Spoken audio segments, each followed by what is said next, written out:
You don't lose control because life is too chaotic. You lose control because your mind has never been trained to stay calm. Today, I will share with you 8 principles to help you remain calm in any situation. When you are insulted, when pressure weighs on you, when things don't go your way, and when the voice in your head starts to betray you, and if you truly understand these things, you will no longer react emotionally, you will begin to master it. Be a little honest with yourself. How many times have you lost your calm over just a small comment? How many times have you over-worried about things that never even happened?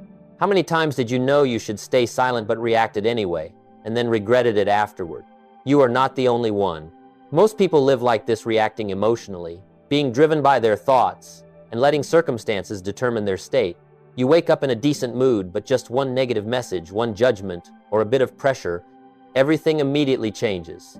You think it's because life is difficult, but the truth is, you were never taught how to control your mind. The truth is, you are not weak, you are just untrained.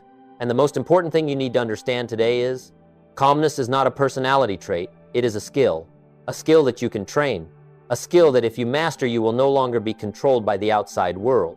And stay until the end of the video, because principle number 7 can completely change the way you respond to every situation in life. Principle 1, thoughts are not facts. I used to believe every thought that appeared in my head. Whenever a negative thought came up, I assumed it was true. When I thought I'm not good enough, I believed I truly wasn't good enough. When I thought I will fail, I acted as if failure was certain. And if you pay close attention, you are doing the same thing. A thought appears, and you immediately agree with it. No checking, no questioning, no challenging. You believe it just because it comes from you. But here is what you need to understand, and understand deeply. Not every thought in your mind is true. Most of them are just reflexes. Just habits, just old scripts that your brain repeats to keep you safe. Your mind is not designed to make you happy. It is designed to keep you alive.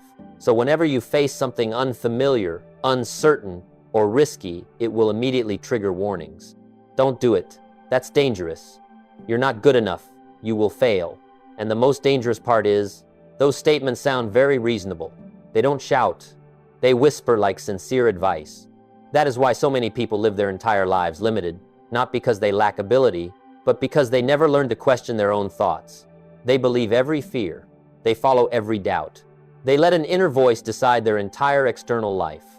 But I want you to try something different. The next time a negative thought appears, don't rush to believe it. Pause for a moment, just a few seconds, and ask yourself, is this true or just a reaction from my brain? For example, when you think, I'm not good enough to start, ask yourself, is that true or am I just afraid? When you think, I will fail, ask yourself, is there any real evidence or am I just imagining it? The moment you start questioning, you create a gap between you and that thought. And that gap is where you regain control. People who lose their calm are not those who have more emotions. They are just the ones who believe their thoughts faster. Calm people don't try to eliminate negative thoughts. They just don't give them power. They hear fear but don't follow it. They feel anxiety but don't react immediately. They understand that thoughts are signals, not commands. And when you stop treating every thought as truth, you begin to become calmer. Not because life gets easier, but because you are no longer pulled around by every small thought in your head. But this is only the first step, because even if you don't believe your thoughts, your mind will still keep producing them. It will still try to pull you back to safety. It will still resist change. It will still do everything it can to keep you in the familiar state. And that is when you need to understand something deeper, why your mind does this in the first place. Principle 2, your mind wants safety, not growth. There is a truth that if you don't understand, you will keep fighting your own mind and never win. Your mind does not care whether you succeed or not. It does not care whether you achieve your dreams or not. It does not even care whether you are happy or not. It only cares about one thing, keeping you safe. And if you look back at your life, you will see this everywhere. Every time you want to start something new, your mind immediately gives you a list of reasons to stop. Not the right time. You're not ready. Wait a little longer. Sounds reasonable, right? But if you're honest, you will realize you've been hearing those same things for years, and you're still in the same place. I used to think I lacked motivation. I used to think I wasn't disciplined enough. I used to think the problem was that I was weak. But no, the problem is not that you are weak. The problem is that you are listening to a system designed to keep you where you are. Your mind hates uncertainty. It hates the feeling of not being in control. It hates risk. So whenever you step outside your comfort zone, it reacts. It exaggerates fear. It reminds you of past failures. It compares you to people who are better. It paints worst-case scenarios, not because it wants to destroy you, but because it is trying to protect you. But here's the paradox you need to understand. Safety is not always good, and comfort never creates growth. You can stay in a stable job that drains you. You can stay in a relationship that no longer fits just because you fear being alone. You can delay your dreams just because it feels safer, and day after day, you don't fail in an obvious way. You just don't move forward. That is the most dangerous trap, because when you stay in your comfort zone for too long, it starts to feel normal. You no longer realize you are stuck. You just feel something is off, but you don't know why. That is not weakness. That is a signal. A part of you is saying, you can do more than this, but your mind says, stay here, at least it's safe. And if you don't recognize this, you will always confuse two things, fear and truth. You will think, this fear means I shouldn't do it. But in reality, many times fear simply means you are stepping into a new version of yourself. Calm people are not those without fear. They are the ones who understand where fear comes from. They know that when the mind starts shouting, it is not a signal to stop. It is a signal that they are approaching their limits. And instead of turning back, they learn to stay in that feeling. They don't react immediately. They don't run away immediately. They don't let fear decide their actions. They observe it. They understand it. And they keep moving forward, even while it is still there. That is when calmness begins to form. Not when things become easy, but when you no longer panic in the face of difficulty. But understanding this alone is still not enough. Because you may know your mind is trying to keep you safe, but when discomfort appears, you will still want to avoid it. You will still want to return to the familiar. You will still want to choose the easier path. So, how do you actually change that? How do you not only understand, but also train your mind to become stronger under pressure? The answer lies in a simple principle, but most people avoid it. Principle 3. Calm is built through discomfort. If you want to know why you easily lose your calm, the answer is very simple. You are not used to discomfort. You are not used to pressure, not used to uncertainty, not used to things not going your way. And because you are not used to it, every time those feelings appear, you react. You worry, you get tense. You rush to escape. I used to be like that too. I wanted everything to be okay before I could feel calm. I wanted everything to go according to plan. I wanted people to behave the way I expected. But life doesn't work like that. It doesn't ask if you're ready. It doesn't care whether you're comfortable or not. It will throw you into situations you cannot control. And at that moment, your calm is tested. The problem is, you cannot become calm in difficult situations if you have never trained yourself in difficult things. Most people think they will stay calmer when needed. But the truth is, you only perform at the level you have practiced. If you always choose what is easy, you will react weakly when difficulty appears. If you always avoid pressure, you will collapse when pressure comes. If you always seek comfort, you will panic when comfort is gone. Calmness is not something you turn on when needed. It is the result of what you do every day. Every time you do something hard, you are teaching your mind something new. Discomfort is not dangerous. Every time you don't quit when you want to quit, you are rewriting a new reflex. We can handle more than this. Every time you stay in an uncomfortable situation, you are reducing its power. At first, it will be very hard. Your mind will resist. It will say, stop. It will make you feel tired, discouraged, want to quit. But if you continue, something very interesting will happen. Things that once made you panic start to feel normal. Situations that once made you lose control become easier to handle, not because life gets easier, but because you become stronger. You are no longer shocked by pressure. You no longer react immediately. You have space to think before acting. That is real calmness. And here's the important part. You don't need big changes to start. You just need small challenges done consistently. Wake up a little earlier when you want to sleep more. Work 30 more minutes when you want to rest.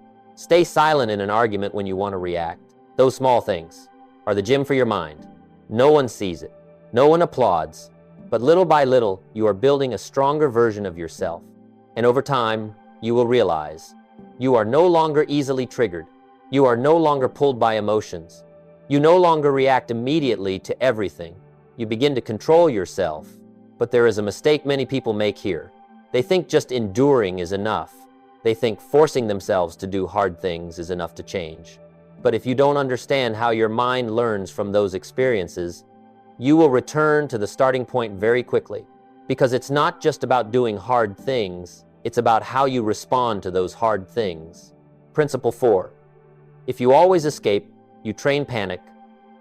There is something very few people realize. Every time you avoid an uncomfortable situation, you are not just avoiding it. You are training your mind to become weaker. It may sound extreme, but think carefully. When you procrastinate an important task, what does your mind learn? It learns. Hard things equals danger. We should avoid them. When you stay silent because you fear judgment, your mind learns. Speaking up equals risk. Better not speak. When you leave a situation that makes you uncomfortable, your mind records. This feeling must be escaped, and next time that reaction will come faster, stronger, without needing you to think, without needing you to decide. It becomes a reflex. That is why some people become more and more sensitive, more easily stressed, more out of control in small situations. Not because life gets harder, but because they have unknowingly trained their mind to react that way. I used to be someone who always avoided. I avoided difficult conversations. I avoided opportunities that scared me. I avoided situations where I wasn't sure I would do well. And at first it felt fine. I felt relieved. I didn't have to face pressure. I kept my comfort. But over time I realized something. My world became smaller. The things I dared to do decreased. The opportunities I took reduced.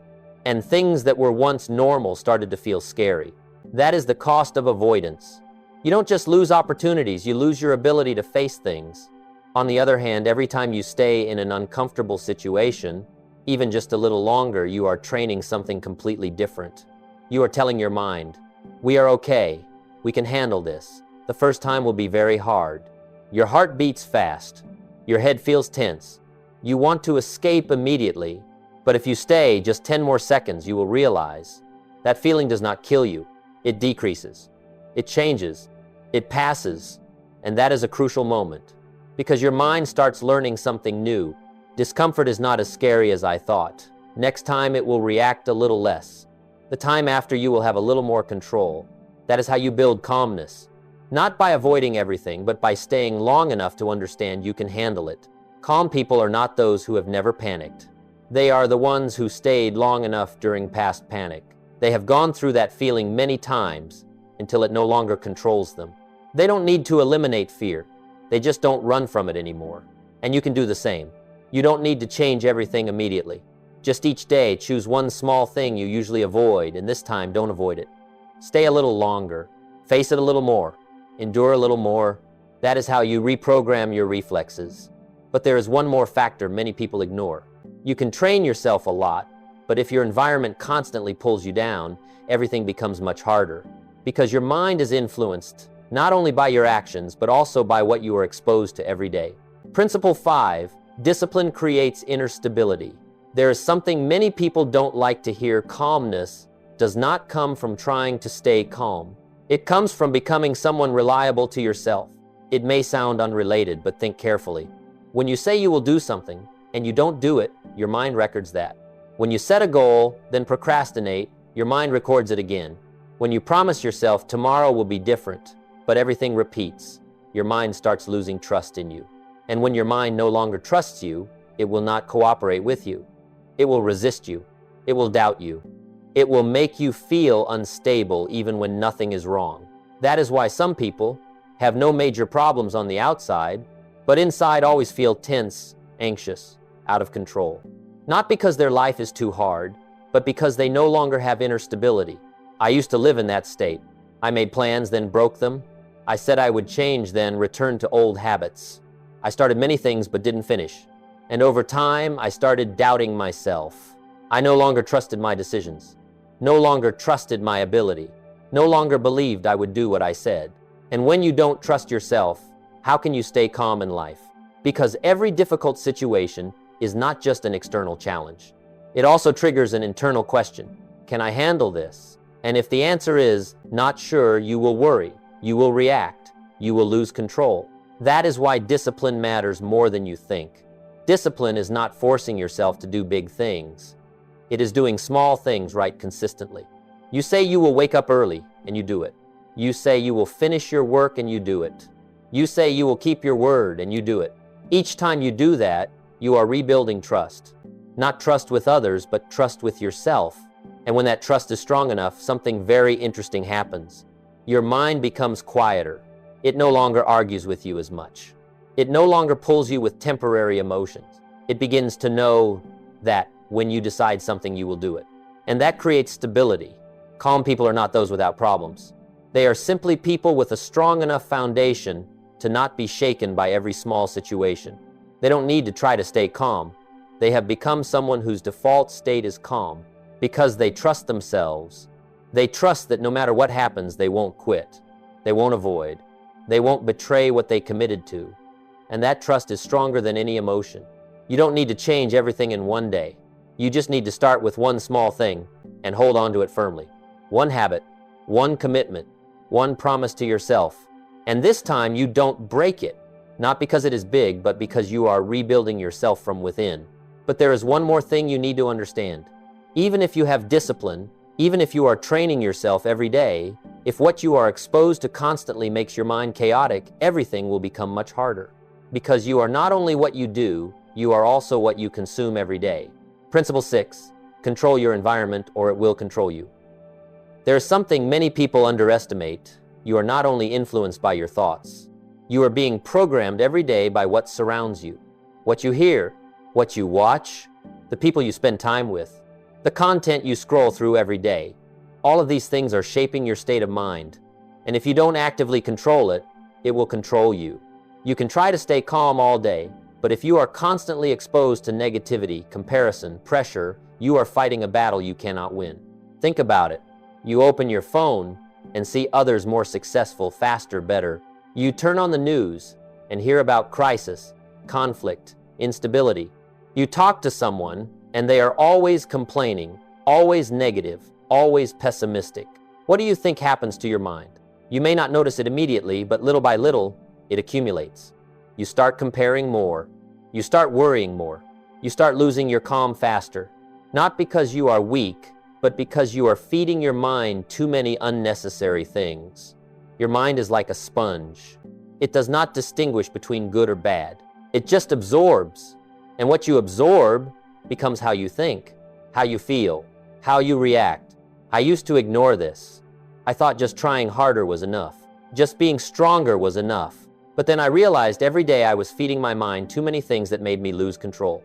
Content that distracted me, people that made me doubt myself, information that stressed me without me being able to change it. And no matter how hard I tried to stay calm, I was still being pulled down until I changed one thing. I started being selective. I chose what I watched. I chose what I listened to. I chose the people I spent time with. Not because I wanted to avoid reality, but because I wanted to build a mind strong enough to face reality. I reduced what made me chaotic. I increased what made me clearer. And gradually, I realized I became calmer. Not because life got easier, but because I stopped making it harder for myself. Calm people are not those who live in a perfect world. They are simply people who have an environment that supports their clarity. They understand. You cannot control everything happening outside, but you can control what you allow inside. If you want to be calmer, start here. Look at your day. What are you consuming? Who are you listening to? What are you allowing to influence your mind? And be brave enough to remove at least one thing that is pulling you down. You don't need to change everything. Just one small change can create a big difference. But even if you control your environment well, even if you reduce external triggers, there will still be moments when emotions rise inside you. Anger, anxiety, fear, pressure. And at that moment, the question is no longer what you are exposed to. It is how you respond to those emotions. Because emotions are not the problem. How you respond to them is what matters. Principle 7. Emotions are signals, not commands. There is a mistake almost everyone makes. They think emotions are something they must follow. When they feel angry, they react. When they feel anxious, they avoid. When they feel afraid, they stop. They don't realize that they are living under the control of their emotions. And if you live like that long enough, you lose something extremely important. Your ability to choose. I used to think that to be calm, I had to eliminate negative emotions. I thought I wasn't allowed to feel anxious, not allowed to feel afraid, not allowed to feel angry. But the more I tried to control them, the more I was consumed by them. Because the truth is, You cannot stop emotions from appearing, but you can choose how you respond to them. Emotions are not the problem. They are just signals. They tell you that something is happening inside you, but they are not commands. You can feel angry without saying things that hurt others. You can feel anxious and still continue doing what you need to do. You can feel afraid and still move forward. That is the difference. People who lose control react immediately when emotions appear. Calm people create a pause, a very small pause, but enough to change everything. When emotions arise, they don't act immediately. They observe it. They recognize, oh, I'm feeling angry. Oh, I'm feeling anxious. Oh, I'm being triggered by this. Just noticing it already separates you from that emotion. You are no longer that emotion. You are just experiencing it. And in that moment, you have a choice. You can react the same way as before, or you can choose a different way. I remember times when just one small comment was enough to make me explode. I reacted immediately. I said things I shouldn't have said, and afterward I regretted it. But when I started practicing pausing, everything changed. Not instantly, but gradually. I began to notice emotions before acting. I started taking a deep breath instead of reacting. I started choosing silence instead of arguing. And the strange thing is, situations that used to make me lose control no longer had the same power. Not because they disappeared, but because I stopped giving them power. Emotions are like waves. If you fight them, they get stronger. If you run from them, they come back. But if you observe them, they pass. Calm people are not those without emotions. They are those who are not controlled by them. They feel fully, but act consciously. And that is a skill you can practice every day. You don't need big situations, just small moments. When you want to react, pause.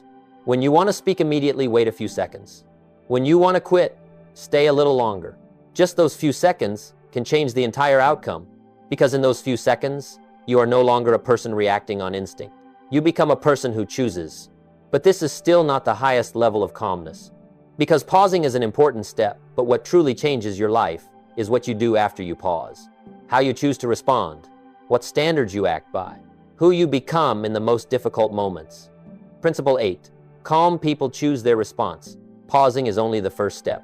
But what truly creates the difference is how you choose to respond after that. Because in the end, your life is not determined by what happens to you, but by how you respond to it. Two people can go through the same situation, but have completely different outcomes. One loses control. One stays calm. One reacts emotionally. One responds with standards. The difference is not in the situation. It is in the choice. Calm people are not those who always feel okay. They still have bad days. They still feel tired, pressured, lost. But they have something many people don't have. They have standards for how they respond. When insulted, they don't let anger decide their words. When under pressure, they don't let fear decide their actions. When things don't go their way, they don't let frustration break their state. They choose. They choose how they will show up in that situation. And that is the highest level of calmness, not having no emotions, but not letting emotions define who you are. I used to think I would be calmer when life became more stable, when there was less pressure, when things became easier, but I was wrong. Calmness does not come from life changing. It comes from you changing how you respond to life. You cannot control everything that happens, but you can always control one thing, how you respond. And when you truly understand that, you begin to take your power back. You are no longer someone led by circumstances. You are no longer someone dragged by emotions. You become the one who decides. Every difficult situation is no longer something that makes you lose control. It becomes a test. Which version of yourself will you respond as? The old version, reactive, emotional, uncontrolled, or the new version, calm, clear, intentional? And every time you choose, you are shaping who you become, not in the distant future, but in that very moment. Calmness is not a goal you achieve once and done. It is a way of living, a process you practice every day. Some days you do very well. Some days you fail. Some moments you stay calm. Some moments you react the old way. And that is completely normal. You don't need to be perfect. You just need to return. You just need to notice, learn from it, and continue. Because successful people are not those who never lose control. They are the ones who return to control faster. And if you go far enough on this journey, you will realize something very profound. Calmness doesn't just help you handle situations better. It changes the entire way you live. You no longer react to everything. You are no longer pulled by small things. You no longer let others decide your state. You become more grounded, more clear, and more free. You cannot control the outside world, but you can train the inner world. You cannot stop all emotions from appearing, but you can choose how to respond to them. And when you can do that, you don't just become calmer, you become stronger. If this video made you think, take a moment and ask yourself, what situation in your life makes you lose control the most easily? Share it in the comments. And if you want to continue training your mind, press subscribe so you don't miss the next lessons. You and I both have a chance every day to become a little better. Start today.